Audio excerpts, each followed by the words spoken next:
Hello students, welcome back to study with Deep YouTube channel. And आज के इस video में हम लोग 12वीं क्लासेस साइंस के पार्ट का पूरा केमिस्ट्री रिवाइज करने वाले हैं। पिछले वीडियो में हम लोगों ने बायोलॉजी को पूरे अच्छी तरीके से रिवाइज कर लिया था, एक एक कॉन्सेप्ट को क्विकली रिवाइज कर लिया था। तो आज के इस वीडियो में हम लोग पूरा केमिस्ट्री पार्ट रिवाइज करने वाले हैं। तो अगर आप चैनल पर नए हैं तो चैनल को सब्सक्राइब करके बेल आइकन को प्रेस करके ऑल पे प्रेस कर लीजिएगा, क्योंकि हम आपके लिए एज एजुकेशन कंटेंट लाते रहते हैं। स्टूडेंट्स, नीचे डिस्क्रिप्शन पे आपको 12वीं क्लास 8 के स्पेशल प्लेलिस्ट का लिंक दिया गया है। वहाँ पे आप लोगों को जो भी इंपॉर्टेंट क्वेश्चंस हो सकते हैं वो सभी चीजें मिल जाएगी, और इंपॉर्टेंट क्वेश्चन को जो चैप्टर वाइज वीडियो है उसका भी लिंक नीचे डिस्क्रिप्शन पे आपको दिया गया है। तो आप लोगों को इस वीडियो को भी जरूर देख लीजिएगा। आप लोग वीडियो को लाइक जरूर कर दीजिए, क्योंकि इस क्विक रिवीजन वीडियो को देखने के बाद आप लोगों को सिर्फ और सिर्फ एक बार नोट्स को पढ़ना होगा। वो नोट्स भी मैंने आपको प्रोवाइड करवा दिए हैं। अगर आप नोट्स को नहीं भी पढ़ते हैं तो भी हम इस वीडियो में इस प्रकार से रिवीजन करने वाले हैं कि सारे कॉन्सेप्ट्स आपके रिवाइज हो जाएंगे, और कल के एग्जामिनेशन में जो भी इंटरेस्ट क्वेश्चन आने वाला है वो सभी आप सही तरीके से लिख करके आ पाएंगे। तो चलिए वीडियो को शुरू करते हैं। मेटल नॉन मेटल चैप्टर के साथ हम लोग शुरू करते हैं। यहाँ पर सबसे पहले आप लोगों को प्योर सब्सटेंस के बारे में बताया गया है, जो कि उतना ज़्यादा इंपॉर्टेंट नहीं है। इसमें जो मेन इंपॉर्टेंट चीज़ है वो एलिमेंट के प्रॉपर्टीज़ होते हैं, और मेटल का क्या क्या प्रॉपर्टी है, नॉन मेटल मेटल के बीच में क्या क्या डिफरेंसेस है, वो ज़्यादा इंपॉर्टेंट होता है। तो हम लोग उस पर ज़्यादा फोकस करेंगे, बाकी चीज़ों को भी देखेंगे, बट उतना ध्यान उसमें हम लोग नहीं देने वाले हैं। ओके, सबसे पहले आप लोगों को यहाँ पे क्लासिफिकेशन ऑफ एलिमेंट्स में बताया गया है कि अभी तक हमें 118 एलिमेंट्स के बारे में पता चला है, जिसमें हर एक एलिमेंट को मेटल और नॉन मेटल के बीच में क्लासीफाई किया गया है। और ये जो क्लासिफिकेशन है ये उनके फिजिकल और केमिकल प्रॉपर्टीज के बेसिस पर किया गया है। Occurrence of element occurrence of elements में सबसे पहला चीज आता है कि मेटल हमें अर्थ के क्रस्ट में मिलता है। एल्युमिनियम सबसे ज्यादा एबंडेंट है, यानी कि अर्थ के क्रस्ट में अगर सबसे ज्यादा कोई एलिमेंट या सबसे ज्यादा कोई मेटल मिल रहा है तो वो एल्युमिनियम होता है। उसके बाद दूसरा आता है आयरन। हाईली रिएक्टिव मेटल्स जैसे कि सोडियम हो गया, पोटेशियम हो गया, एल्युमिनियम हो गया, जिंक हो गए, ये नेचर में पाए जाते हैं उनके कंपाउंड्स के फॉर्म में, जैसे कि ऑक्साइड के फॉर्मेट में, या फिर सल्फाइड्स, या फिर कार्बोनेट्स के फॉर्मेट में। और जो लेस रिएक्टिव मेटल्स होते हैं जैसे कि गोल्ड, सिल्वर, प्लैटिनियम, ये उसके एलिमेंटल स्टेट या फिर नेटिव स्टेट में ही पाए जाते हैं। ऐसा इसलिए होता है क्योंकि इतना अच्छा ऑक्साइड नहीं बनाते हैं, या फिर जो भी ऑक्साइड बनाते हैं वो टूट करके वापस मेटल में मिलता है। बहुत सारे नॉन मेटल जो है वो एटमॉस्फेयर में हमें फ्री स्टेट में मिलते हैं। ऑक्सीजन और नाइट्रोजन ये ऐसे दो नॉन मेटल्स है जो हमें दिन भर मिलता रहता है। आप जो श्वास लेते हैं उसमें ऑक्सीजन गैस है ही, उसमें नाइट्रोजन गैस है ही, भले आपके शरीर के अंदर सिर्फ और सिर्फ ऑक्सीजन गैस ही क्यों ना जाता हो। Several non metals exist in nature in form of compound like oxides and nitrates. जैसा कि मेटल्स के बारे में कहा गया कि ऑक्साइड्स होते हैं, सल्फाइड्स होते हैं, उसी हिसाब से कार्बोनेट्स होते हैं, उसी हिसाब से नॉन मेटल्स भी ऑक्साइड्स और नाइट्रेट्स के फॉर्मेट में एग्जिस्ट करते हैं। उसके बाद आपको यहाँ पे सल्फर के बारे में बताया गया है। ये 4 लाइन आप लोग खुद पढ़ेंगे। गाइस, जैसा कि मैंने बायोलॉजी के वीडियो में आपको कहा था कि आप यहाँ पर ये बिल्कुल भी एक्सपेक्ट नहीं करेंगे कि हम पूरे चैप्टर का लाइन बाय लाइन एक्सप्लेनेशन देखेंगे, बट हाँ, जो इंपॉर्टेंट चीजें होंगी उस पर हम लोग जरूर फोकस करेंगे, और इंपॉर्टेंट चीजों पर फोकस करके ही आपके सारे के सारे इंटेक्स्ट क्वेश्चंस में बनवा दूंगा। तो एक एक करके आप लोग सारी बातों को सुनते चलिए। सारी बातों को सुनने से ही आपको लगभग सारी चीजें समझ में आ जाएगी, और आप इंटेक्स्ट क्वेश्चन का सही आंसर करके आ पाएंगे। नेक्स्ट टॉपिक आता है वो आता है आपका मिनरल एंड ओर। तो मिनरल एक नेचुरली ऑक्योरिंग इनऑर्गेनिक सब्सटेंस है जो कि हमें अर्थ के सरफेस के बहुत अंदर में मिलता है। यहाँ पर यह भी कहा गया है कि ओर भी एक तरह का मिनरली है, जिसमें से हम लोग बहुत तरह के मेटल्स को निकालते हैं प्रॉफिटेबली, यानी कि कमाई के लिए। उसके बाद एल्युमिनियम को एक्सट्रैक्ट करते हैं उसके बॉक्साइट ओर से, और आयरन को एक्सट्रैक्ट करते हैं उसके हेमेटाइट ओर से। अब ये दोनों ओर्स के नाम आपको याद होने चाहिए। The sequence of processes used to extract the metal in its pure form is called metallurgy, यानी कि मेटल को निकालने का जो पूरा प्रोसेस है इसको मेटलर्जी कहा जाता है। और मेटल का जो एक्सट्रैक्शन है उसके ओर से वो कुछ स्टेप्स में होता है, वो स्टेप्स आपको यहाँ पर बताए गए हैं। सबसे पहले यहाँ पर बोला गया कंसंट्रेशन ऑफ ओर। ये एक ऐसा प्रोसेस है जिसमें हम लोग क्या करते हैं, ओर से उसके इम्प्योरिटीज को हटाते हैं। रिडक्शन, इसमें क्या करते हैं कि मेटल ओर को हम लोग मेटल प्राप्त करने के लिए उसके फ्री स्टेट में जो प्रोसेस करते हैं उसको रिडक्शन कहा जाता है। रिफाइनिंग ऑफ मेटल, देखिए रिडक्शन से जो भी मेटल हम लोगों को मिलता है वो जनरली इम्प्योर होता है, उसमें गंदगी बहुत ज्यादा होती है, तो उसको हम लोग रिफाइन करते हैं, और ये जो पूरा प्यूरिफिकेशन का प्रोसेस है वो इस स्टेप में आकर के कंप्लीट होता है। तो आपके एग्जामिनेशन में 3 मार्क्स में ये क्वेश्चन बिल्कुल पूछा जा सकता है कि कैसे हम लोग मेटल बनाते हैं, या फिर पूरा जो प्यूरिफिकेशन का प्रोसेस है वो किस टाइप का है। तो आपको ये तीनों पॉइंट्स वहां पर समझा करके लिखने पड़ेंगे। इसके बाद हम लोग आते हैं मेटल के फिजिकल प्रॉपर्टीज में। सबसे पहले फिजिकल स्टेट, सारे मेटल्स सिर्फ मरकरी को छोड़ करके सारे मेटल्स कैसे होते हैं, सॉलिड सॉलिड होते हैं, मरकरी सिर्फ और सिर्फ लिक्विड होता है। अब 1 मार्क का क्वेश्चन ये बहुत पॉपुलर है, जिसमें आपसे पूछा जा सकता है कि कौन सा ऐसा मेटल है जो कि लिक्विड फॉर्म में एग्जिस्ट करता है। और बाकी जो भी मेटल्स है जैसे कि आयरन, कॉपर, एल्युमिनियम, गोल्ड, ये सब कैसे मेटल्स है? सॉलिड मेटल्स है, और ये मेटल्स के ही एग्जाम्पल आपको यहाँ पर समझाए गए हैं। नॉन मेटल्स रूम टेम्परेचर में सॉलिड में भी एग्जिस्ट कर सकते हैं, लिक्विड में भी एग्जिस्ट कर सकते हैं और गैसियस फॉर्म में एग्जिस्ट कर सकते हैं। कार्बन, सल्फर, आयोडीन, ये सब कुछ ऐसे नॉन मेटल्स है जो कि सॉलिड फॉर्म में एग्जिस्ट करता है। ब्रोमीन अकेला ऐसा नॉन मेटल है जो कि लिक्विड फॉर्म में एग्जिस्ट करता है। और गैसेस तो आप सभी जानते हैं, क्लोरीन हो गया, ऑक्सीजन हो गया, नाइट्रोजन हो गया, ये सब ऐसे नॉन मेटल्स हैं जो कि गैसियस स्टेट में एग्जिस्ट करते हैं। मेल्टिंग एंड बॉइलिंग पॉइंट का अगर हम लोग बात करें तो मेल्टिंग पॉइंट जनरली मेटल्स का ज़्यादा होता है, उसके साथ साथ उनका बॉइलिंग पॉइंट भी काफ़ी ज़्यादा होता है। जैसे कि मेल्टिंग पॉइंट ऑफ आयरन जो है वो 1536 डिग्री सेल्सियस है और उसका बॉइलिंग पॉइंट 3000 डिग्री सेल्सियस है। क्या डेटा याद करना है? देखिए, डेटा तो जनरली पूछा नहीं जाता है, बट आपको ये जरूर पता होना चाहिए कि मेटल्स का जो बॉइलिंग पॉइंट होता है, जो मेल्टिंग पॉइंट होता है, वो काफ़ी ज़्यादा होता है। लेकिन कुछ ऐसे भी मेटल्स होते हैं जिनका मेल्टिंग पॉइंट काफ़ी कम होता है, जैसे कि सीजियम मेटल का जो मेल्टिंग पॉइंट है वो 28 डिग्री सेल्सियस है। 28.7 आपको यहाँ पर दिया गया है। आप इस डेटा को याद करना चाहें तो कर सकते हैं, लेकिन आपको ये पता होना चाहिए कि किसका कम है, तो वो है सीजियम। उसके बाद नॉन मेटल्स का जो मेल्टिंग पॉइंट होता है और जो बॉइलिंग पॉइंट होता है वो काफ़ी कम होता है। एग्जाम्पल में जो सल्फर का मेल्टिंग पॉइंट है वो 119 डिग्री सेल्सियस है। लेकिन कुछ ऐसे भी मेटल्स होते हैं, नॉन मेटल्स होते हैं, जिनका बॉइलिंग पॉइंट और मेल्टिंग पॉइंट काफ़ी ज़्यादा होता है, जिसके एग्जाम्पल में आता है डायमंड, जिसका आप देख सकते हैं 3723 डिग्री सेल्सियस क्या दिया हुआ है, यहाँ पर मेल्टिंग पॉइंट दिया हुआ है। ओके, तो मैं आपको डेटा सेट भी समझाते चल रहा हूँ और जो इंपॉर्टेंट पॉइंट्स है वो भी समझाते चल रहा हूँ। आपको इन्हीं सारे पॉइंट्स का यूज करके अपने एग्जामिनेशन में आंसर्स को फ्रेम करके लिखना पड़ेगा, इसलिए हम सारे इंपॉर्टेंट टॉपिक्स को देखते चल रहे हैं। स्टूडेंट्स, अगर आप इस रिवीजन सीरीज को लाइक कर रहे हैं तो आप एक लाइक जरूर कीजिएगा, क्योंकि गाइज आपका एक लाइक हमें बहुत ज्यादा मोटिवेट करता है। और अगर आप चैनल पर नए हैं ना तो चैनल को सब्सक्राइब करके बेल आइकन को प्रेस करके ऑल पे प्रेस कर लीजिएगा, क्योंकि हम चैप्टर्स को क्विकली रिवाइज कर रहे हैं, जिससे आपको बहुत ज्यादा फायदा हो रहा है। इसके बाद हम लोग आते हैं डेंसिटी के ऊपर। देखिए, मेटल्स का जनरली डेंसिटी बहुत ज्यादा होता है, नॉन मेटल्स का डेंसिटी काफी कम होता है। लेकिन यहाँ पर भी कुछ एक्सेप्शंस है, एक्सेप्शन पे लगातार सवाल आते हैं, इसलिए आप लोगों को एक्सेप्शंस को बिल्कुल ध्यान से सुनना है। जो भी मैं एक्सेप्शन यहाँ पे बता रहा हूँ उसे ध्यान से सुनते चलिएगा। अभी तक जो एक्सेप्शन हम लोगों ने नॉन मेटल में देखा था उसमें एक डायमंड का आप लोग याद रखिएगा और एक लिक्विड ब्रोमीन वाला पार्ट आप लोग याद रखिएगा। यहाँ पर आपको आगे क्या बोला गया है कि सोडियम और पोटासियम वो ऐसे मेटल्स हैं जिनका डेंसिटी थोड़ा लो होता है, उनका जो डेंसिटी का वैल्यू है वो पानी के डेंसिटी से भी कम है, वो आपको यहाँ पर समझाया गया है। अब अगर आपको एग्जाम में कोई क्वेश्चन आ जाता है तो आपको इस एग्जाम्पल का यूज करना है और आप क्वेश्चंस का सही तरीके से आंसर लिखेंगे। देखिए, एग्जामिनेशन में क्वेश्चंस अब बिल्कुल भी डायरेक्ट नहीं आते हैं, आपको एक दो चीजों को समझाने के लिए ना 3-4 लाइनों का शब्द दिया जाता है। और जैसे सोडियम को समझाना है तो कैसे लिखा जाएगा, मान लीजिए कि नाइफ से कटता हो, काफी कम उसका मेल्टिंग पॉइंट, काफी कम उसका डेंसिटी हो, इस प्रकार से आप लोगों को फ्रेम करके क्वेश्चन दिया जा सकता है। अगर हम लोग हार्डनेस के बारे में बात करें तो ज्यादातर मेटल्स कैसे होते हैं, बहुत ज्यादा हार्ड होते हैं, वो हाई प्रेशर को भी झेल जाते हैं, बिना डिस्टॉर्ट हुए या बिना उनका शेप चेंज हुए वो बहुत हाई प्रेशर को भी झेल जाते हैं। नॉन मेटल्स उतने ज्यादा हार्ड नहीं होते हैं, वो ब्रिटिल होते हैं और बहुत ही जल्दी वो टूट जाते हैं जब उन पर हम लोग हथौड़ा मारते हैं। यहाँ पर भी कुछ एक्सेप्शन है, जैसे कि सोडियम और पोटासियम ऐसे मेटल्स है जो कि इतने सॉफ्ट है कि वो चाकू भी काटे जा सकते हैं। इसी एग्जांपल की मैंने अभी बात करी थी आप लोगों से। उसके बाद आप लोगों को यहाँ पर बोला गया कि डायमंड, जिसको अभी तक ये कहा जा रहा था, जैसे देखिए नॉन मेटल्स को क्या कहा गया कि वो उतने हार्ड नहीं होते हैं, लेकिन वहीं डायमंड को देख लीजिए, काफी ज्यादा हार्ड नॉन मेटल है। ओके, गलती से मेटल बोल दिया मैंने। लस्टर, मेटल के पास शाइनिंग सरफेस होता है, इसको मेटालिक लस्टर कहा जाता है। उनके पास एक अलग चमक होती है, उस चमक को लस्टर कहा जाता है।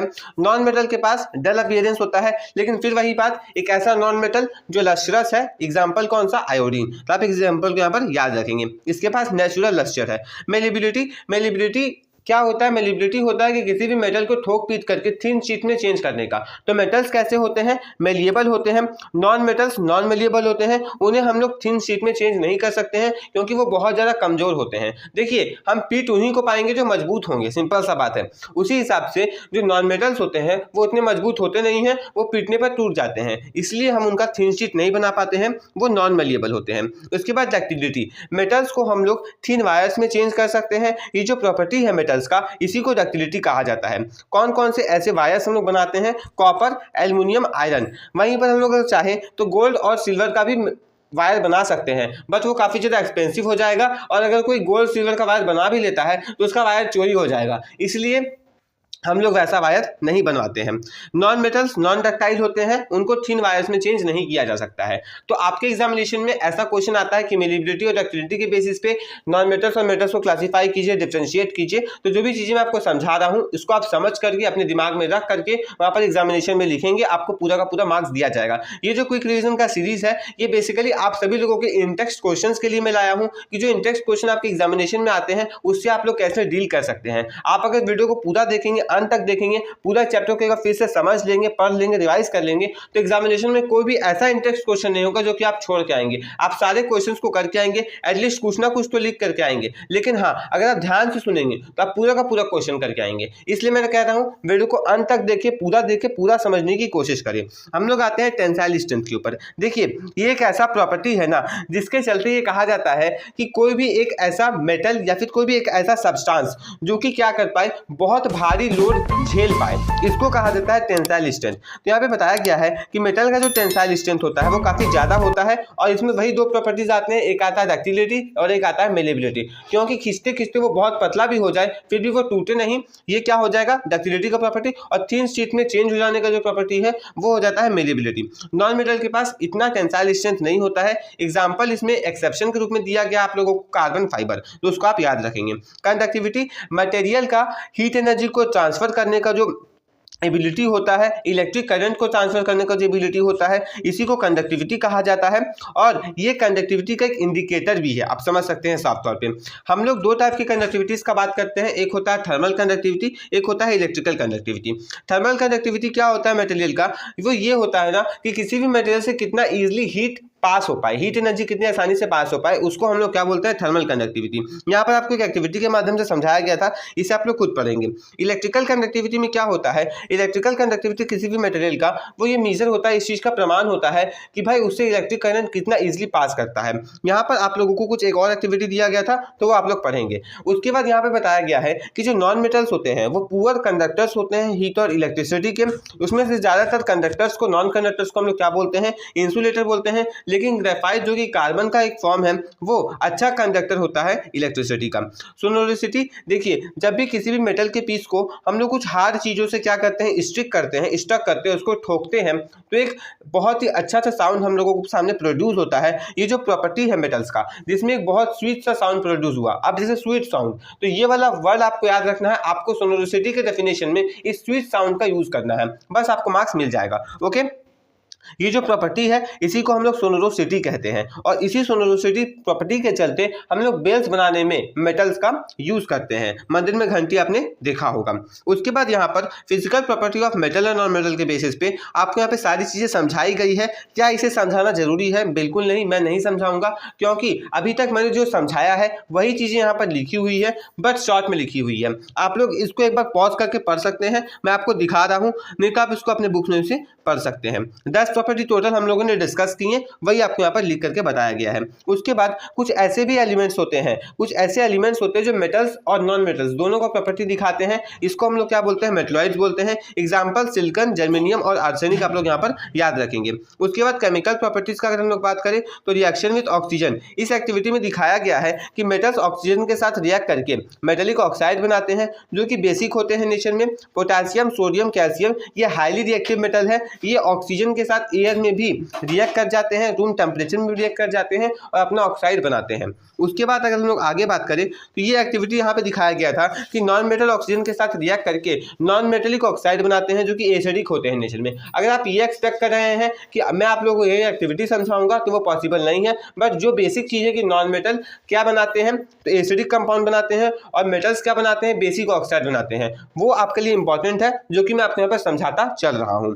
अब हम लोग बात करते हैं रिएक्शन विद वाटर। तो वाटर के साथ का जो रिएक्शन है इस एक्टिविटी में बताया गया है कि मेटल वाटर के साथ रिएक्ट करके हाइड्रोजन गैस को लिबरेट करते हैं। मेटल अपने रिएक्टिविटी में अलग अलग होते हैं, कोई मेटल बहुत ही फास्टली रिएक्ट करता है पानी के साथ और कोई ऐसे भी मेटल्स होते हैं जो पानी के साथ रिएक्ट ही नहीं करते हैं। तो आपको यहाँ पे पूरा अच्छे तरीके से समझाया गया है। तो यहाँ पर आप लोग ध्यान से देखिए क्या लिखा हुआ है कि मैग्नीशियम कोल्ड वाटर के साथ रिएक्ट नहीं करता है, बट अगर उसी पानी को हम लोग गर्म कर देंगे तो मैग्नीशियम उसके साथ रिएक्ट कर जाता है। जिंक हमेशा बॉइलिंग वाटर यानी खौलते हुए पानी के साथ रिएक्ट करता है, आयरन भाप के साथ रिएक्ट करता है, और ये दिखाता है कि पानी की तरफ वो काफ़ी कम रिएक्टिव है। मेटल्स जैसे कि कॉपर, सिल्वर, गोल्ड, प्लेटिनम ये पानी के साथ ओवरऑल रिएक्ट ही नहीं करते हैं, और नॉन मेटल्स भी पानी के साथ रिएक्ट नहीं करते हैं। बट कुछ ऐसे रिएक्टिव नॉन मेटल्स है जिसको पानी पे रखा जाता है ताकि वो एयर के साथ कॉन्टैक्ट में आकर के रिएक्ट ना कर जाए। जैसे कि फॉस्फोरस को हम लोग पानी में रखते हैं ताकि उनका कांटेक्ट एयर से ना हो पाए, क्योंकि अगर एयर के साथ कांटेक्ट हो जाएगा तो फायर कैच कर लेगा, आग लग जाएगा। रिएक्शन विद एसिड्स का अगर हम लोग बात करें तो यहाँ पर वही बताया गया है कि मेटल्स डाइल्यूट एसिड्स के साथ रिएक्ट करके क्या लिबरेट करते हैं, तो H2 गैस लिबरेट करते हैं। ओके, और H2 गैस कहाँ लिबरेट होता था ना, ये अभी मैंने आपको पीछे वीडियो में बताया था, तो आप लोग नीचे कमेंट बॉक्स में कमेंट करके जरूर बताइएगा कि ऐसा कौन सा रिएक्शन था जिसमें H2 गैस लिबरेट हुआ था, ताकि मुझे पता चल सके कि आप वीडियो को ध्यान से सुन रहे हैं या फिर सिर्फ देख रहे हैं। उसके बाद हम लोग आगे आते हैं रिएक्शन विद अल्कलीज। तो बहुत सारे मेटल्स अल्कलीज के साथ रिएक्ट नहीं करते हैं, लेकिन एल्युमिनियम, जिंक ऐसे मेटल्स हैं जो कि उसके साथ रिएक्ट करते हैं। किसके साथ? सोडियम हाइड्रोक्साइड के साथ, ये बेस है, अल्कली है, और यहाँ पर पोटेशियम हाइड्रोक्साइड के साथ, और वो क्या करते हैं, अपना सॉल्ट बनाते हैं और हाइड्रोजन गैस को यहाँ पे लिबरेट करते हैं। तो यहाँ पे 3 हम लोगों ने बात किया हाइड्रोजन गैस का लिबरेशन वाला। आप लोग तीनों को ध्यान रखेंगे क्योंकि एग्जामिनेशन में क्वेश्चन आ सकता है। उसके बाद हम लोग बात करते हैं रिएक्टिविटी ऑफ मेटल का। तो देखिए, किसी भी एलिमेंट का रिएक्ट करने का जो टेंडेंसी होता है किसी दूसरे सब्सटेंस के साथ, वो उसका रिएक्टिविटी होता है। बस इसके आगे का पॉइंट्स आप लोग आगे खुद पढ़ेंगे और रिएक्टिविटी सीरीज को एक बार ध्यान से देख लेंगे। ओके, रिएक्टिविटी सीरीज में क्या है, KNaClMgAl ZnFe, उसके बाद SnPbCuHgAu AgAuPt। तो इसको याद नहीं करना है, बट आप लोग एक बार ध्यान दे लीजिएगा कि कौन सा एलिमेंट अपने नीचे वाले को रिप्लेस कर पाएगा या फिर नहीं कर पाएगा। इसके बाद हम लोग आते हैं डिस्प्लेसमेंट रिएक्शंस पर। तो डिस्प्लेसमेंट रिएक्शन सिंपल सा बात है, एक का आना और एक का जाना। यहाँ पर हम लोग इस पर उतना ज़्यादा टाइम नहीं देंगे, सिंपल देखेंगे क्या हुआ है। Mg + CuSO4 gives MgSO4 + Cu, यानी कि Mg आया और SO4 से Cu को हटा दिया। उसके बाद हम लोग आते हैं नोबल मेटल्स के ऊपर। तो नोबल मेटल्स क्या होते हैं? नोबल मेटल ऐसे मेटल्स होते हैं जो कि एयर वाटर के साथ रिएक्ट नहीं करते हैं, एसिड बेसिस के साथ रिएक्ट नहीं करते हैं, इसी को हम लोग कहते हैं नोबल मेटल्स।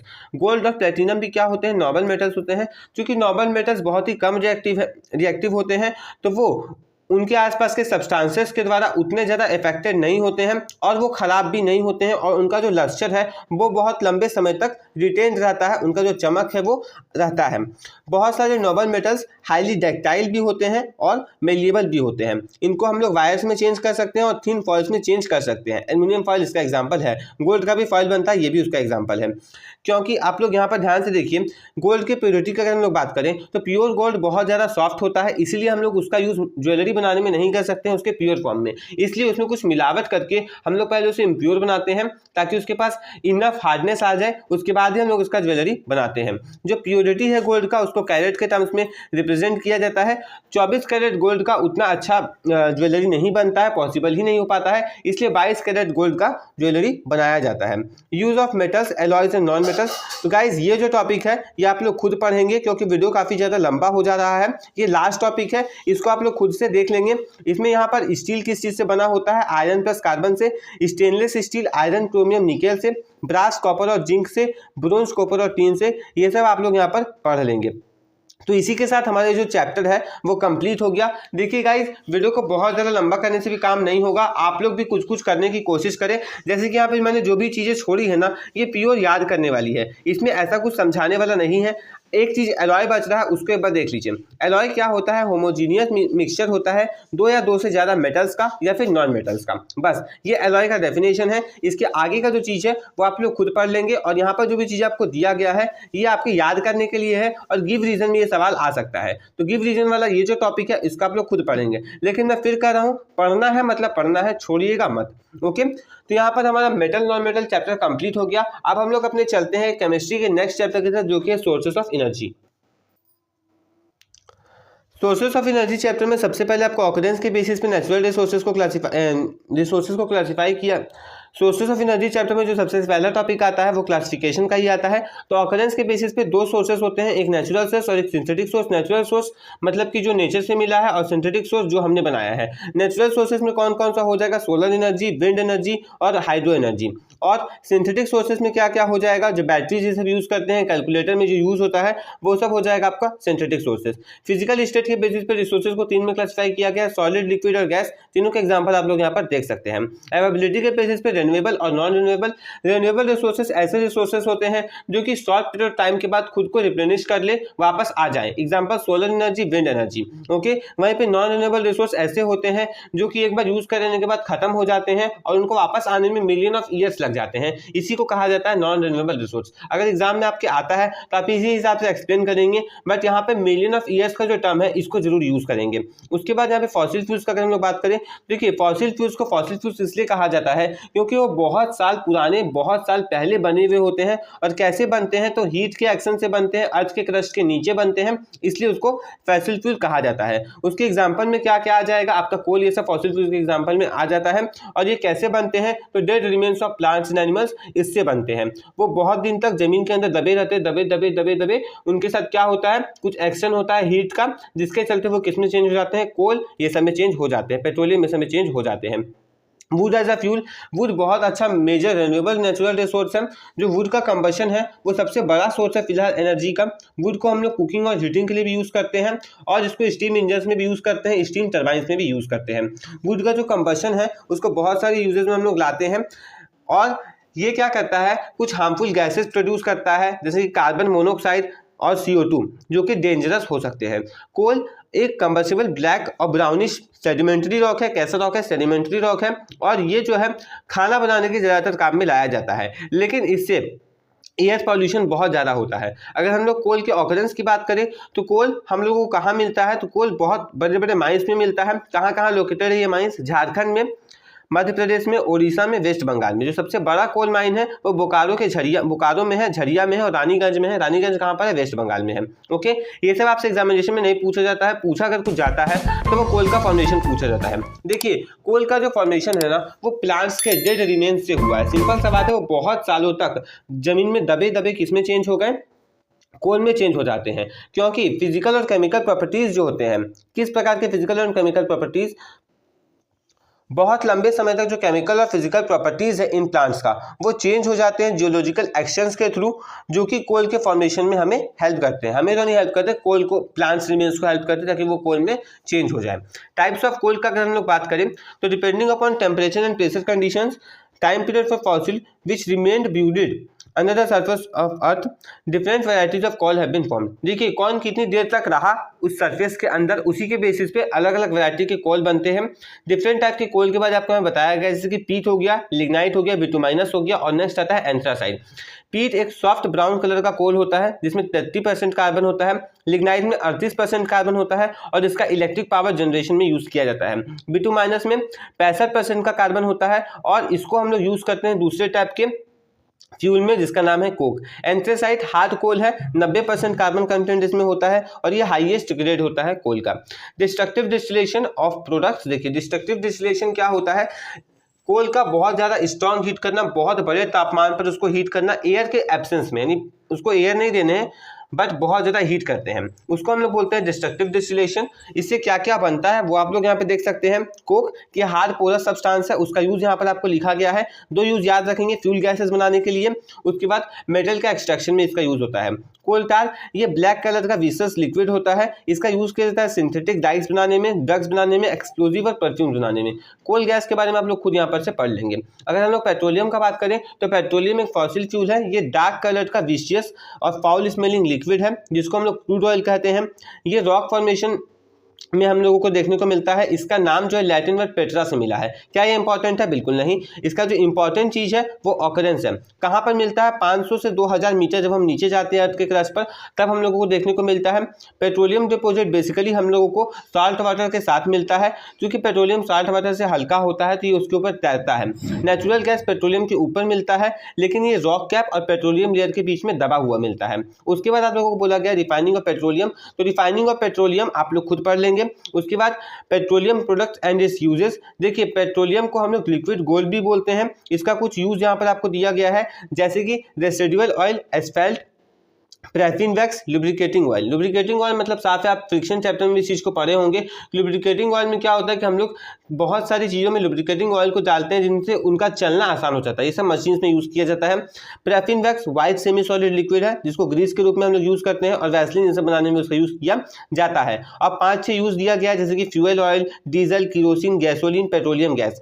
इसका यूज़ ज़्यादा आपको यहाँ पर एक्सप्लेन नहीं किया गया है तो मैं भी एक्सप्लेन नहीं करूँगा, बट आप लोग यहाँ पर एग्जामिनेशन में जब क्वेश्चन आएगा ना तो आप इसे ऐसे लिख सकते हैं, it is used as fuel oil, it is used to as diesel. इस प्रकार से आप लोग एग्जामिनेशन में लिख सकते हैं। अगर हम लोग आते हैं नेचुरल गैस की तरफ, तो नेचुरल गैस भी एक अदर फॉसिल फ्यूल है जो कि पेट्रोलियम के साथ हम लोगों को मिलता है ऑयल वेल्स में। नेचुरल गैस को जब बहुत ज़्यादा कंप्रेस कर दिया जाए तो उसको कंप्रेस्ड नेचुरल गैस कहा जाता है जिसका नाम है CNG। इंडिया में जो है गोदावरी कृष्णा बेसिन पे और मुंबई हाई और त्रिपुरा पे देखने को मिलता है। अगर हम लोग नेचुरल गैस की यूजेस की बात करें तो नेचुरल गैस बहुत ही ईजिली बर्न होता है और इसका कैलोरीफिक वैल्यू बहुत ज़्यादा होता है। अब हम लोग आते हैं क्लीनर फ्यूल्स के ऊपर। देखिए क्लीनर फ्यूल बेसिकली आपको यहाँ पर क्या समझाया गया है ना कि कौन कौन सी ऐसे क्लीनर फ्यूल्स है जिसका हम लोग यूज़ कर सकते हैं। आज के टाइम पे जो इन्वायरमेंट है वो काफ़ी ज़्यादा पॉल्यूटेड हो जा रहा है इन्हीं सारे फॉसिल फ्यूल्स के चलते, तो उसी को रोकने के लिए क्लीनर फ्यूल्स की बात यहाँ पर करी गई है। क्लीनर फ्यूल्स में क्या होता है कि ऐसे फ्यूल्स जिनको हम लोग यूज़ कर पाएँ, जो आइडियल फ्यूल हो, जो अच्छे हो, इन्वायरमेंट के लिए उतने हानिकारक नहीं हो, उसी को यहाँ पर समझाया गया है। जैसे कि आप लोगों का CNG हो गया, LPG हो गया, जो उतना ज़्यादा वेस्ट प्रोडक्ट नहीं छोड़ते हैं। बस वही सारी चीज़ें आपको यहाँ पर समझाई गई है। तो ये चैप्टर जो आपका सोर्सेस ऑफ एनर्जी था वो भी हमने कंप्लीट करवा दिया। लगभग सारे टॉपिक्स को हमने कवर किया है। कुछ टॉपिक्स को हम लोगों ने स्पीड में पार किया जो कि उतने ज़्यादा इंपॉर्टेंस नहीं थे। अब हम लोग आते हैं अपने केमिस्ट्री के 3rd चैप्टर की तरफ जो कि है कंबशन। उसको हम लोग फटाफट रिवाइज करते हैं। कंबशन चैप्टर में जो सबसे पहला डेफिनेशन आपको याद होना चाहिए वो है कंबशन मटेरियल्स का। कंबेशिबल मटेरियल्स कैसे मटेरियल्स होते हैं? वो ऐसे मटेरियल्स होते हैं जो कि एयर के प्रेजेंस में फायर कैच कर लेते हैं, उसमें आग लग जाती है और वो हीट और लाइट एनर्जी को प्रोड्यूस करते हैं। इसी को कहा जाता है कंबेशिबल मटेरियल। जो केमिकल प्रोसेस है जिसमें एक सब्सटेंस बर्न होता है एयर में, इस पूरे प्रोसेस को कंबशन कहा जाता है। जो सब्सटेंस कंबशन के अंदर जाता है इसको हम लोग बोलते हैं कंबेशिबल सब्सटेंस या फिर कंबेशिबल मटेरियल। ओके, उसके बाद अगर हम लोग आगे आए तो कंडीशन रिक्वायर्ड फॉर कंबशन, जिसमें बहुत बार सवाल आया है। तो 3-4 कंडीशंस आपको बिल्कुल याद रखने हैं। जैसे कि सबसे पहला जो कंडीशन है वह ऑक्सीजन का प्रेजेंस होना। अगर ऑक्सीजन प्रेजेंट नहीं होगा तो किसी भी सब्सटेंस का कंबशन पॉसिबल नहीं हो पाएगा। दूसरा ये कंडीशन है कि उसका इग्निशन टेम्परेचर अटेन होना चाहिए। जब तक इग्निशन टेम्परेचर अटेन नहीं होगा वो सब्सटेंस में कंबशन नहीं होगा, उसमें आग नहीं लगने वाली है। यहाँ पर आप लोगों को बताया गया है कि क्या होगा जब हम लोग इग्निशन टेम्परेचर अटेन करवाएंगे। जैसे कि यहाँ पे आपको बताया गया है कि हम लोग पेपर कप में पानी को बॉईल कर सकते हैं स्पिरिट लैंप पर रख करके। ये ऐसा इसलिए है क्योंकि हीट का जो पार्ट है, हीट का जो हिस्सा है जो पेपर कप में जाएगा वो धीरे धीरे पानी की तरफ पास कर जाएगा, जिसके चलते इग्निशन टेम्परेचर जो पेपर का था ना वो अचीव नहीं होगा। ये सवाल आपके एग्जामिनेशन में बहुत बार आएगा। देखिए गाइस, ये जो क्वेश्चन है ना ये आपके एग्जामिनेशन में बहुत बार पूछे भी जा चुके हैं। हमने आपको जो इंपॉर्टेंट क्वेश्चन का वीडियो दिया है जिसमें हम लोगों ने इंपॉर्टेंट क्वेश्चंस में सारे साइंस के इंपॉर्टेंट क्वेश्चंस देखे थे कि कौन कौन से क्वेश्चंस आपके एग्जामिनेशन में आ सकते हैं। उसमें अगर आप जाकर के देखेंगे तो ये सारे क्वेश्चंस पूछे गए हैं और इस साल भी इन सारे क्वेश्चंस के आने की प्रोबेबिलिटी बहुत ज़्यादा है। तो अगर अभी तक आपने इंपॉर्टेंट क्वेश्चन वाला वीडियो नहीं देखा है तो आप लोग इंपॉर्टेंट क्वेश्चन देख करके जरूर जाइएगा, क्योंकि हमने आज तक जो भी इंपॉर्टेंट क्वेश्चन बताए हैं वो सारे एग्जामिनेशन में आए हैं, चाहे वो SST का एग्जामिनेशन हो चाहे वो मैथमेटिक्स का एग्जामिनेशन हो। तो आप लोग इंपॉर्टेंट क्वेश्चन वाला वीडियो जाकर के जरूर देखिएगा। 2 वीडियो मैंने लिया था, एक 1 मार्क वाला और एक आप लोगों के 3, 4, 5 मार्क वाले क्वेश्चंस का। तो दोनों वीडियोस को आप लोग जाकर के जरूर देखिएगा। आपको ये समझ में आ जाएगा कि आखिर किस किस प्रकार के क्वेश्चंस आते हैं और कौन कौन से क्वेश्चंस इंपॉर्टेंट हैं। और हमने चैप्टर वाइज इंपॉर्टेंट क्वेश्चन भी कवर किया है, उसका भी लिंक नीचे डिस्क्रिप्शन में आपको दिया गया है। तो आप डिस्क्रिप्शन में सारे वीडियोस को देख लीजिएगा, वहां पर आपको चैप्टर वाइज सारे चैप्टर्स के इंपॉर्टेंट क्वेश्चंस मिल जाएंगे। बट मैं यही कहूंगा कि चैप्टर का रिवीजन देखने के बाद इंपॉर्टेंट क्वेश्चन का वीडियो जरूर देख करके चाहिए, क्योंकि बिना इंपॉर्टेंट क्वेश्चन देखे आपको समझ में नहीं आएगा कि कौन कौन से क्वेश्चन इंपॉर्टेंट है। हम लोग अगर आगे आए तो इग्निशन टेम्परेचर व्हाइट फास्फोरस का बताया गया कि वो 35 डिग्री सेल्सियस है, जिसके चलते गर्मी के दिनों में रूम टेम्परेचर पर ही वो फायर कैच कर लेता है। तो यहाँ पे सवाल आ सकता है कि क्यों फास्फोरस गर्मी के दिनों में फायर कैच इजिली कर लेता है, तो आप बोलेंगे उसका इग्निशन टेम्परेचर सिर्फ और सिर्फ 35 डिग्री सेल्सियस है और गर्मी के समय में हमारे घर का जो टेम्परेचर है वो 35 डिग्री सेल्सियस को पार कर जाता है।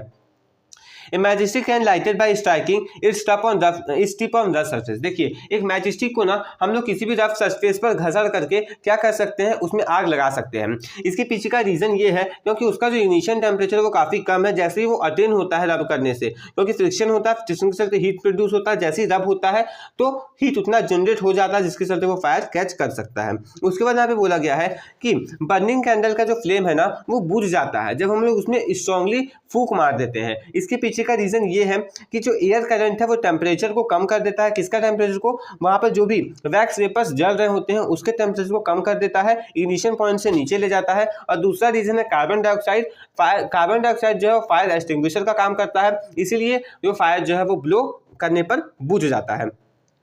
अगर हम लोग आगे बात करें तो 3 कंडीशन आपको यहाँ पे समझाया गया है। पहला है कि कंबस्टिबल सब्सटेंस का होना जरूरी है, दूसरा है कॉन्टिन्यूअस सप्लाई ऑफ एयर होना चाहिए, और तीसरा है कि जो टेम्परेचर हम लोग दे रहे हैं वो इनिशियल टेम्परेचर से ऊपर होना चाहिए, तभी किसी सब्सटेंस में कंबशन होगा, अदरवाइज कंबशन पॉसिबल नहीं है। तो मैंने यहाँ पे आपको 3 कंडीशन समझाने के लिए बिल्कुल सारे एग्जाम्पल्स भी समझा दिए। ध्यान रखेंगे उन सारे एग्जाम्पल्स का, एग्जाम में क्वेश्चन आता है तो एग्जाम्पल के साथ लिखेंगे, ज्यादा मार्क्स मिलेगा।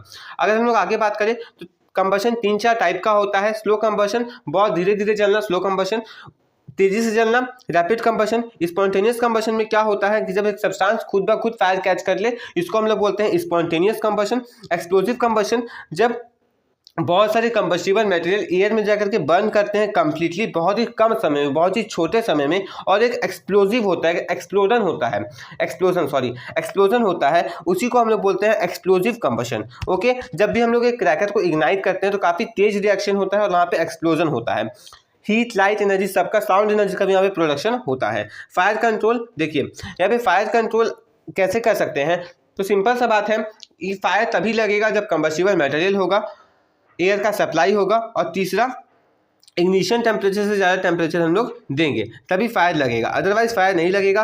तो वही चीज़ आपको यहाँ पर समझाया गया है कि कैसे आप लोग फायर को रोक सकते हैं, आग लगने से कैसे रोका जा सकता है। तो ये जो 2 पैराग्राफ है ये आप लोग खुद पढ़ेंगे गाइज। यहाँ पे यही समझाया गया है कि अगर फायर लग गया है तो एयर के सप्लाई को बंद कर दो, टेम्परेचर को लोअर कर दो, ये सब करके हम लोग क्या कर सकते हैं, फायर को रोक सकते हैं। फायर को रोकने का यहाँ पर एक और तरीका जिसमें सवाल बार बार आते हैं वो ये है कि अगर मान लीजिए किसी व्यक्ति का कपड़ा अगर फायर कैच कर ले, उसमें आग लग जाए, तो उस पर्सन को हम लोग क्विकली क्या करेंगे, थिन ब्लैंकेट में लपेट देंगे। इससे क्या होगा कि एयर का जो कांटेक्ट है वो कट हो जाएगा। एयर के कांटेक्ट कट होते ही उसका आगे कंबशन नहीं होगा क्लोथ्स का, तो वो आदमी बच जाएगा और उसका आग बुझ जाएगा। उसके बाद आप लोग को यहाँ पे समझाया गया है कि बर्निंग मटेरियल में पानी डालने पर भी क्या होता है कि इग्निशन टेम्परेचर से कम टेम्परेचर हो जाता है, दैट्स वाई फायर बुझ सकता है। और कुछ एग्जांपल्स आपको यहाँ पर दिए गए हैं, अगर तो आप उसे खुद पढ़ेंगे। यहाँ पर अगला बोला गया कि इनकम्प्लीट कंबशन के समय पे क्या होता है, तो इनकम्प्लीट कंबशन के समय में जो बिना जला हुआ कार्बन है वो एटमॉस्फेयर में पास कर जाता है, और ये फ्यूल को ही सिर्फ वेस्ट नहीं करता है बल्कि एटमॉस्फेयर को भी पॉल्यूट करता है। इस केस में कार्बन डाइऑक्साइड गैस फॉर्म होता है जो कि काफ़ी ज़्यादा पॉइजनस है और रेस्पिरेटरी प्रॉब्लम्स ये कॉज करता है, ये मृत्यु का कारण भी बन सकता है। आपको याद रखना है कि इनकम्प्लीट कंबशन में क्या क्या होते हैं। 2 पॉइंट्स बिल्कुल मैंने यहाँ पे समझा दिए हैं, उन्हें ध्यान रखेंगे। फ्लेम को यहाँ पर डिफाइन किया गया है कि ऐसा रीजन जिसके ऊपर गैसेस बर्न करते हैं। जब भी हम लोग पीस ऑफ पेपर को जलाते हैं या फिर कैंडल जलाते हैं तो फ्लेम प्रोड्यूस होता है। फ्लेम को प्रोड्यूस होता हुआ देखने पर अगर हम लोग ध्यान से देखें तो यहाँ पर हम लोग को 3 रीजन्स दिखते हैं, inner most zone, middle zone और outer most zone. Inner most zone में अनबर्न्ट वैक्स वेपर्स होते हैं जो कि मोल्टन वैक्स से दिए जाते हैं, ये कोल्डेस्ट पार्ट होता है फ्लेम का। मिडिल जोन में पार्शियल कंबशन होता है वैक्स वेपर का, जिसमें बहुत ज़्यादा एनर्जी का लिबरेशन भी होता है। अगर हम लोग आउटर मोस्ट जोन का बात करें तो ये जोन है कंप्लीट कंबशन का, जहाँ पे वैक्स वेपर का कंप्लीट कंबशन होता है। जो एयर है जो फ्लेम के साइड से आ रहे होते हैं वो अनबर्न्ड वैक्स वेपर के साथ मिल जाते हैं, कार्बन पार्टिकल्स के साथ मिल जाते हैं और कार्बन डाइऑक्साइड का फॉर्मेशन को कंप्लीट करते हैं with gas and vapour. Okay, ये हॉटेस्ट सबसे गर्म पार्ट कौन सा होता है, तो तीसरा पार्ट आउटर मोस्ट जोन। आपको याद रखना है गर्म पार्ट के बारे में, क्योंकि सवाल में डायरेक्टली पूछा जा सकता है which of the following part is the hottest part in a flame. तो ये सवाल आप लोग ध्यान रखेंगे। अगर हम लोग आगे बात करें ना तो आगे आप लोगों को फ्यूल और कैलोरीफिक वैल्यू बताया गया है। देखिए एक कैलोरीफिक वैल्यू क्या होता है कि कितना amount of heat energy 1 kilogram को जलाने पर बनेगा, उसी को हम लोग क्या बोलते हैं, कैलोरीफिक वैल्यू बोलते हैं। एक ऐसा फ्यूल जो कि ज़्यादा एनर्जी प्रोड्यूस करेगा पर किलोग्राम, उसको हम लोग बोलेंगे कि उसका कैलोरीफिक वैल्यू काफ़ी ज़्यादा है और वो अच्छे इफिशियंसी वाले फ्यूल है। कैलोरीफिक वैल्यू को किलोजूल पर किलोग्राम में हम लोग एक्सप्रेस करते हैं। Characteristic of a good fuel, अच्छे फ्यूल का क्या क्या कैरेक्टरिस्टिक है, ये सवाल आपके एग्जामिनेशन में बार बार पूछा गया है, तो ध्यान से सुनिएगा।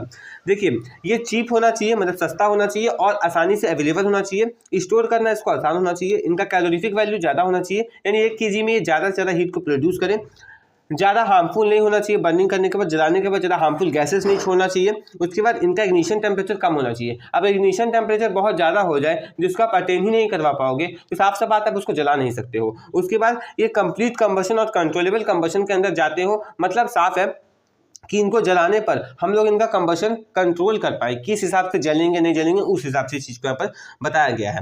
उसके बाद गैसियस फ्यूल्स को हम लोग यहाँ पे गैसियस फ्यूल्स के बारे में बताया गया है कि गैसियस फ्यूल्स को सिलेंडर में सप्लाई किया जाता है पाइपलाइन के थ्रू और इनका ट्रांसपोर्टेशन कॉस्ट काफ़ी कम होता है। बेसिकली यहाँ पर आपको क्या बताया गया है कि गैसियस फ्यूल काफ़ी अच्छे होते हैं, वो 4 पॉइंट्स आपके यहाँ पर बताए गए हैं। गैसियस फ्यूल बहुत ज़्यादा एनर्जी रिलीज करते हैं और कोई रेसिड्यू भी वो पीछे नहीं छोड़ते हैं। अब मैं आपको जो भी चीज़ बता रहा हूँ वो आप लोग बिल्कुल ध्यान रखेंगे आपके एग्जामिनेशन के लिए, क्योंकि एग्जामिनेशन में क्वेश्चन ऐसा आता है कि गैसियल फ्यूल सॉलिड और लिक्विड से ज़्यादा अच्छे हैं, तो इसके पीछे का रीजन बताइए। तो आपके यहाँ पे 3-4 पॉइंट जो मैं बता रहा हूँ उसे एक्सप्लेन करना पड़ सकता है। गैसियस फ्यूल बहुत कम अमाउंट ऑफ हार्मफुल गैसेस को प्रोड्यूस करते हैं एज कम्पेयर टू सॉलिड और लिक्विड फ्यूल्स। गैसियस फ्यूल को हम लोग इजिली इग्नाइट कर सकते हैं विद अ स्मॉल स्पार्क। आपने एलपीजी गैसेस में देखा होगा अपने घर में कि एक लाइटर आता है, उसमें से छोटा सा स्पार्क निकलता है, उससे भी गैस जल सकता है। हार्मफुल इफेक्ट्स ऑफ फ्यूल, अब देखिए यहाँ पर आपको फ्यूल के बारे में कुछ हार्मफुल इफेक्ट्स दिए गए हैं 3-4, वो मैं आपको क्विकली बता देता हूँ, उसके बाद ये चैप्टर भी कंप्लीट हो जाएगा। Fuel like wood, coal and petroleum products release unburnt carbon particles. These carbon particle of smoke or ash get suspended in air. Excessive amount of this particle in the air causes breathing problems. In winter, these particles produce smoke which is very harmful to plant as well as animal. क्या कहा गया है कि fuel जैसे कि would हो गया, कोल हो गया, पेट्रोलियम प्रोडक्ट हो गया, ये अनबर्न कार्बन पार्टिकल्स को प्रोड्यूस करते हैं। ये जो कार्बन पार्टिकल्स हैं स्मोक के, ऐश के, ये एयर में जाकर के सस्पेंड हो जाते हैं, वहाँ पर रह जाते हैं और इन पार्टिकल्स का बहुत ज़्यादा अमाउंट अगर हमारे श्वास में चले जाए, हमारे एयर में चला जाए तो हमें ब्रीदिंग प्रॉब्लम्स हो सकता है। विंटर्स में ये जो पार्टिकल्स है वो स्मोक का फॉर्मेशन कर लेते हैं जो कि प्लांट्स और एनिमल्स दोनों के लिए काफ़ी ज़्यादा हार्मफुल है। कुछ कार्बन फ्यूल्स का जो इनकम्प्लीट कंबशन है, इसके चलते कार्बन मोनोऑक्साइड गैस होता है, प्रोड्यूस होता है। ये काफ़ी पॉइजनस गैस है, इसका छोटा छोटा अमाउंट भी अगर एयर में आ जाए ना तो ब्रीदिंग प्रॉब्लम्स को कॉज कर सकता है। बहुत सारे ऐसे फ्यूल्स होते हैं जो कि कार्बन डाइऑक्साइड के कंबशन से थर्ड पॉइंट में बोला गया है कि बहुत सारे ऐसे फ्यूल्स होते हैं जो कि कार्बन डाइऑक्साइड को रिलीज करते हैं एनवायरनमेंट में। बहुत ज़्यादा कार्बन डाइऑक्साइड का भी रिलीज होना हीट एनर्जी को ट्रैप करेगा और हीट एनर्जी को ट्रैप करने से ग्लोबल वार्मिंग का जो खतरा है वो किसी भी देश में, किसी भी कंट्री में बढ़ जाएगा। ओके, ये जो ग्लोबल वार्मिंग है ना, उसके चलते क्या होता है कि पोलर ग्लेशियर्स पिघलते हैं और कहीं ना कहीं फ्लड ये सब आने का जो चांसेस है वो बढ़ जाता है। मैं लगातार बोल रहा हूँ बिल्कुल बिना नॉन स्टॉप, इसलिए मुझे बोलने में भी दिक्कत हो रहा है, कभी कभी मुझे पॉज लेना पड़ रहा है बोलते बोलते, इसलिए आप लोग थोड़ा सा मुझे कोऑपरेट कीजिएगा और वीडियो को बिल्कुल लाइक कीजिएगा। Okay, burning of coal and diesel releases sulphur dioxide gas. अगर हम लोग कोल और डीजल को बर्न करते हैं तो सल्फर डाइऑक्साइड गैस प्रोड्यूस होता है। ये बहुत ही ज़्यादा सफोकेटिंग गैस है। अगर आप इस गैस को देखेंगे ना, उसके अंदर चले जाएंगे ना तो सफोकेशन होने लगेगा, घुटन होने लगेगी आप लोगों को। और ये वाटर वेपर के साथ अगर मिल जाता है तो सल्फ्यूरिक एसिड का फॉर्मेशन होता है और यही एसिड जब आसमान से गिरता है तो रेन एसिड रेन जिसको हम लोग बोलते हैं, तो वो यहाँ पर फॉर्मेशन हो जाता है। तो किसके चलते हुआ है वो ध्यान रखेंगे, सल्फर डाइऑक्साइड के चलते ये गैस ये काम हो जाता है। ओके, अब यहाँ पे आपको लास्ट में बताया गया है कि हम लोग सीएनजी से रिप्लेस कर चुके हैं वगैरह वगैरह। अब यहाँ पर ये भी चैप्टर कंप्लीट हो गया गाइस, बट ये वीडियो हम देख रहे हैं काफ़ी ज़्यादा लंबा हो गया है, लगभग 37 मिनट का वीडियो हो गया है, मतलब रिकॉर्डिंग की 37 मिनट का हो गया है। तो इस वीडियो को हम लोग यहीं पे स्टॉप करेंगे। अब जो केमिस्ट्री के चैप्टर्स बच गए हैं जैसे कि सिंथेटिक फाइबर्स एंड प्लास्टिक, फिलहाल आप लोग उसे नोट्स से पढ़ लेंगे। मैंने नोट्स का वीडियो भी अपलोड कर दिया है जिसमें हम लोगों ने साइंस के सारे चैप्टर्स के नोट्स देख लिए हैं, तो आप लोग जा करके एक बार सारे नोट्स को पढ़ लीजिएगा। उससे क्या होगा कि आपका चैप्टर जो छूटा हुआ है वो रिवाइज हो जाएगा। बट हम लोग केमिस्ट्री का टॉपिक को यहीं पर रखेंगे। अगर आपको ये वीडियो पसंद आया तो इस वीडियो को लाइक कर दीजिए और अगर आप चैनल पर नए हैं तो चैनल को सब्सक्राइब करके बेल आइकन को प्रेस करके ऑल पे प्रेस कर लीजिए, क्योंकि मैं आपके लिए ऐसा एजुकेशन क्लास करता हूँ। स्टूडेंट्स, मिलते हैं नेक्स्ट वीडियो में किसी नए डिवीजन के साथ। थैंक्स।